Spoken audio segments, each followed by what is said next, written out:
नमस्कार दोस्तों, मैं हूं शिवम पंडित और आप देख रहे हैं जीएस मंत्रा। इस वीडियो में हम बात करने वाले हैं विटामिन के बारे में।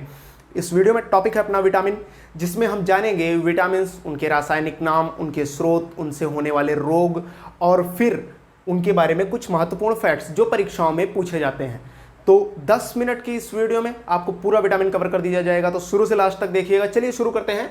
विटामिन, देखिए विटामिन होते क्या हैं। विटामिन होते हैं जटिल कार्बनिक यौगिक। परिभाषा के अनुसार विटामिन जटिल कार्बनिक यौगिक होते हैं जो शरीर की उपापचयी अभिक्रियाओं यानी मेटाबॉलिज्म, उपापचयी अभिक्रिया मेटाबॉलिज्म से समझिएगा, उपापचयी अभिक्रियाओं में उत्प्रेरकों की क्रियाओं को नियंत्रित करते हैं, मतलब कंट्रोल करने के लिए होते हैं।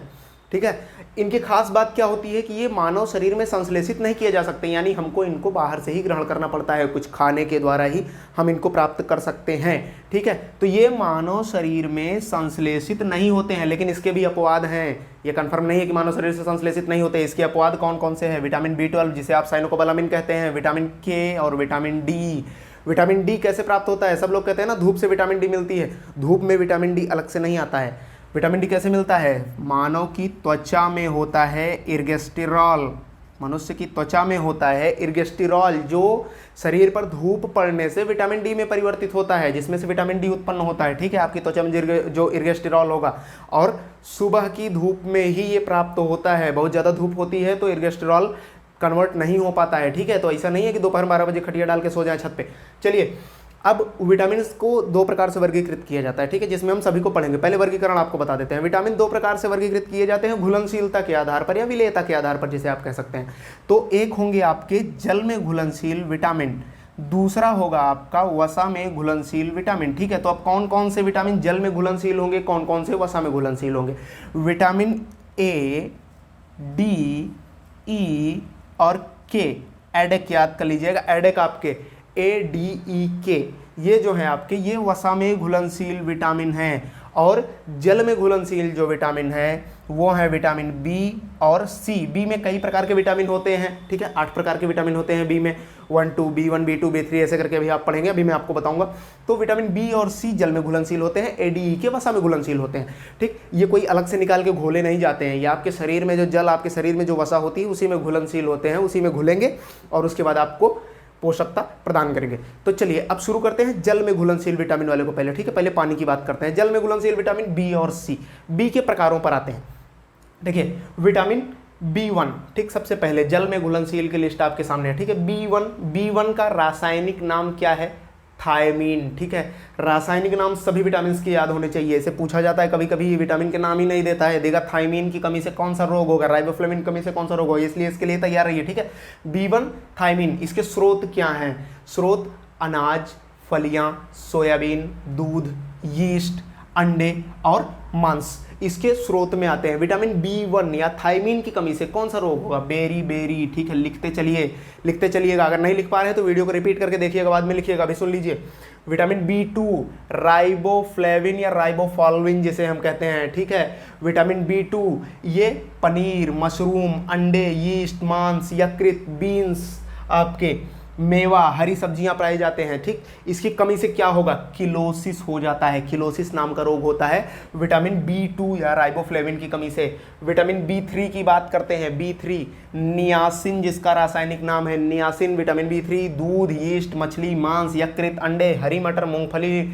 और मेवा और मशरूम में पाए जाते हैं। इसकी कमी से कौन सा रोग होता है? पेलाग्रा नाम की बीमारी हो जाती है। ठीक है, इसमें हम डिस्कशन नहीं करेंगे किस बीमारी में क्या होता है, कैसे होता है, 10 ही मिनट हमारे पास टाइम है। ठीक है, तो चलिए विटामिन B5 अगला है आपका। विटामिन B5 पेंटोथेनिक अम्ल जिसे कहा जाता है, ये एक प्रकार का अम्ल है विटामिन B5 पेंटोथेनिक अम्ल। दूध, यकृत, मांस, दही, टमाटर, मूंगफली, गन्ना, मक्का, ब्रोकली, इन चीज़ों में ये पाया जाता है। गोभी में भी पाया जाता है। ठीक है, ठंडी के मौसम आ रहे हैं, गोभी खाइएगा खींच के।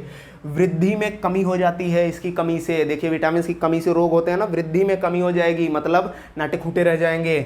चर्म रोग होता है, अस्थमा होगा, तनाव होगा, जनन क्षमता में कमी होगी, बाल सफ़ेद होने लगेंगे। ठीक है, ये B5 की कमी से होता है। B6 का नाम आपको स्क्रीन पर लिखा हुआ है, पायरिडॉक्सिन। B6 आपका लिखा हुआ है पायरिडॉक्सिन। मांस, मछली, यीस्ट, यकृत, दूध, अनाज, पालक, गाजर, आलू और केला में पाया जाता है। ठीक है, एनीमिया इसकी कमी से होता है, रक्ताल्पता 2-3 विटामिन की कमी से होता है, ठीक है, कोई एक जिम्मेदार नहीं होता है। एनीमिया इसकी कमी से होता है, चर्म रोग हो जाते हैं, पेशीय ऐंठन, देखिए चर्म रोग विटामिन B5 से भी होगा, 6 से भी होगा। पेशीय ऐंठन मतलब शरीर की पेशियों में ऐंठन रहेगी, लोग कहते हैं ना कि शरीर ऐंठ भर गई है, तो वही हो जाता है, ऐंठे भरे रहते हैं। चलिए विटामिन B7 पर आइए। विटामिन B7 जिसे या कुछ लोग H भी कहते हैं, एक और विटामिन माना जाता है, विटामिन H मानते हैं, तो ये H भी कहा जाता है, B7 का ही रूप है वो, ठीक है। बायोटिन इसका जो नाम है वो है बायोटिन। यकृत, मांस, अंडा, यीस्ट, मेवा, केला, गेहूं, मूंगफली और खुशखबरी आप लोगों के लिए चॉकलेट में भी पाया जाता है, ठीक है। चॉकलेट खाने के शौकीनों के लिए बता दे रहे हैं B7 चॉकलेट जो चर्म रोग से बचाएगा, बाल झड़ना, ठीक है, बाल झड़ना और चर्म रोग। अब आप कहेंगे कि मुझको भी चॉकलेट खानी चाहिए, मेरे भी जल रहे हैं। चलिए नेक्स्ट पर आइए, B9, vitamin B9 folic acid, ठीक है, फॉलिक एसिड इसे कहा जाता है विटामिन B9 को, जो यीस्ट, सोयाबीन, यकृत, हरी सब्जी, ब्रोकली, गोभी, शतावर और फलियों में पाया जाता है। जिससे क्या होता है, जिसकी कमी से रक्त की कमी, यानी यही वाला एनीमिया, एनीमिया B9 में भी आया, ठीक है। वृद्धि अवरोध, जो वृद्धि में अवरोध मैंने बताया था B5 में, ठीक, वो वाला इसमें भी है, तो इसकी कमी से रक्त की कमी और वृद्धि में अवरोध होगा, मतलब बढ़ेंगे नहीं, नाटे फूटे रह जाएंगे। चलिए विटामिन B12 पर आते हैं, साइनोकोबालामिन। विटामिन B12 का रासायनिक नाम है साइनोकोबालामिन, जो किस में पाया जाएगा, दूध एवं दुग्ध उत्पाद। दुग्ध उत्पाद का मतलब समझ रहे हैं ना, दही, मट्ठा, घी, पनीर, इन सब चीज़ों में, ठीक है, मांस, मछली, अंडा और यकृत। एनीमिया होता है इसकी कमी से, क्वेश्चंस में अक्सर यही वाला पूछा जाता है, ठीक है, कि B12 की कमी से क्या होगा, एनीमिया होगा, अक्सर यही पूछा जाता है। लेकिन आपको याद होना चाहिए कि B12 के साथ साथ B9 और B6 की कमी से भी एनीमिया होता है, ठीक है। तंत्रिका तंत्र में व्यक्ति की गड़बड़ी आ जाती है B12 की कमी हो जाने से। अब आते हैं विटामिन सी पर, खट्टी वाली विटामिन। विटामिन सी जिसे एस्कार्बिक अम्ल कहते हैं, रासायनिक नाम सबके नोट कर लीजिएगा भाई, बहुत इंपॉर्टेंट है। खट्टे फलों में पाया जाता है एस्कार्बिक अम्ल, टमाटर, पपीता, आलू में भी पाया जाता है, ठीक है। कहीं क्वेश्चन आए कि आलू में पाया जाता है तो नहीं मत कर दीजिएगा, आलू खट्टा नहीं, इससे मतलब नहीं है, आलू में भी पाया जाता है, अमरूद में, कीवी में, पालक में भी, ठीक। और इसकी कमी से क्या रोग होगा, स्कर्वी रोग हो जाएगा। तो ये हो गया आपका विटामिन बी और सी, जो जल में घुलनशील विटामिन है, ठीक है। सभी के नाम, रासायनिक नाम, स्रोत और रोग याद कर लीजिएगा। अब इसके बाद बात करेंगे हम किसकी, वसा में घुलनशील विटामिनों की, एडेक चच्चा की, विटामिन ए, डी, ई, के की, ठीक है। तो चलिए देखते हैं वसा में घुलनशील विटामिन। वसा में घुलनशील विटामिन है आपके ए, डी, ई, के। तो ए, डी और ई, के को समझ लेते हैं, ठीक है। विटामिन ए जिसका रासायनिक नाम है रेटिनाल, विटामिन ए का रासायनिक नाम रेटिनाल, मतलब आप समझ गए होंगे कहाँ से संबंध है, रेटिना से संबंध है, आंख से संबंध है। विटामिन ए रेटिनाल जो किस में पाया जाएगा, दूध में, मक्खन में, दही में, अंडे में, यकृत में, मछली के तेल में, गाजर, पालक, ब्रोकली और अखरोट में। अधिकतर प्रश्न पूछा जाता है विटामिन ए का, और गाजर ऑप्शन में दिया जाता है, ठीक है। गाजर के अलावा इतनी चीजें होती हैं, इनको याद रखिएगा, ठीक है, लफड़ा नहीं मांगता। रतौंधी हो जाती है, रेटिना से संबंध मैंने बताया ना, विटामिन ए की कमी होगी तो रतौंधी हो जाएगी। कार्निया का शल्कीकरण हो जाता है, ठीक है, तो क्या होगा, रतौंधी मुख्य रोग जो इसका है। वृद्धि अवरोध हो जाएगा, लंबाई चौड़ाई नहीं बढ़ेगी, बताया ना नाटा खूटा।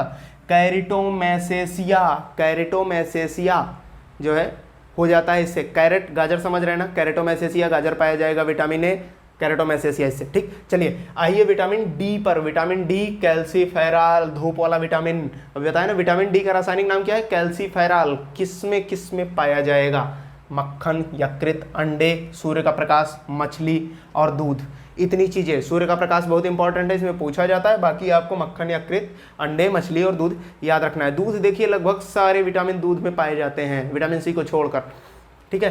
तो चलिए ऑस्टियोमैलेशिया इससे होता है, इसकी कमी से, और रिकेट्स होता है। ऑस्टियोमैलेशिया जो है वो वयस्कों में होता है, ठीक है, बड़े लोगों में, बच्चों को नहीं होगा, ये होगा वयस्कों में। और रिकेट्स जो है ये होगा बच्चों में, ठीक है। रिकेट्स को क्या कहते हैं, सूखा रोग भी कहा जाता है, ठीक है, सूखा रोग लिख लीजिएगा।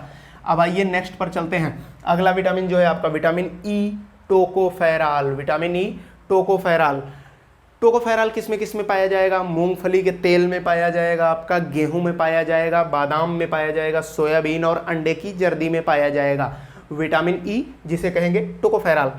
क्या दिक्कत होती है विटामिन ई की कमी से, जननांग कमजोर हो जाएंगे, आपकी पेशियां कमजोर हो जाएंगी और प्रजनन क्षमता में कमी आ जाती है, ठीक है। मतलब एक तरह से कहें नपुंसकता का जो विटामिन है वो कौन सा है, विटामिन ई। ठीक है, चलें नेक्स्ट पर आते हैं। विटामिन के अपवाद वाले विटामिन में है ना, विटामिन B12, के और डी 3 अपवाद वाले विटामिन है। विटामिन के पर आते हैं फिलोक्विनोन या फाइलोक्विनोन जिसको कहा जाता है, इसका रासायनिक नाम। अब देखिए किस में पाया जाएगा, अंडे में, यकृत में, दुग्ध उत्पादों में, दुग्ध उत्पाद मतलब समझ गए ना, दूध दही मक्खन, इन सब में, हरी पत्तेदार सब्जियों में, टमाटर में, गोभी, सोयाबीन, अनार, ऑलिव और कैनोला के तेल में। दिक्कत क्या होगी अगर विटामिन के ना रहे, रक्त का थक्का नहीं जमेगा भाई। अगर आपको चोट लग जाती है, इधर हाथ में कटा, खून निकलना शुरू हुआ, विटामिन के क्या करता है, खट से खून का थक्का बनाता है।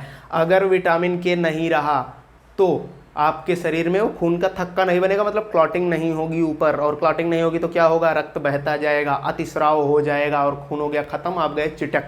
तो ये हुआ विटामिन के। विटामिन B12 मैंने डी बताया आपको, सूर्य के प्रकाश की उपस्थिति में इर्गेस्ट्रॉल जो है वो विटामिन डी में परिवर्तित हो जाता है। विटामिन B12 और के का जो संश्लेषण होता है शरीर में, उसको आंत के जीवाणु करते हैं। ठीक है, B12 और के का संश्लेषण कौन करेगा, आंत के जीवाणु करेंगे, आंत के जीवाणु। ठीक है, तो ये हो गए आपके सभी विटामिन, जितने विटामिन थे सब कंप्लीट हो गया आपका। विटामिन की परिभाषा हो गई, फैक्ट हो गया, उसके बाद कौन कौन से रासायनिक नाम हैं, स्रोत हैं, विटामिन से होने, कमी से होने वाले रोग हैं, तो ये सब आपके हो गए कंप्लीट। ठीक है, तो इनको याद कर लीजिएगा, लिख लीजिएगा, रट डालिएगा किसी तरह, क्योंकि परीक्षाओं में बहुत ज़्यादा पूछे जाते हैं आजकल। तो सही मिलान वाला सिस्टम आ गया, आपको सारे के सारे याद होने चाहिए, किसी एक से काम नहीं चलेगा। ठीक है, तो चलिए फिर, अगर वीडियो अच्छा लगा हो तो चैनल को सब्सक्राइब कीजिएगा, वीडियो को लाइक कीजिएगा, देखते रहिए GS मंत्रा। जय हिंद, वंदे मातरम।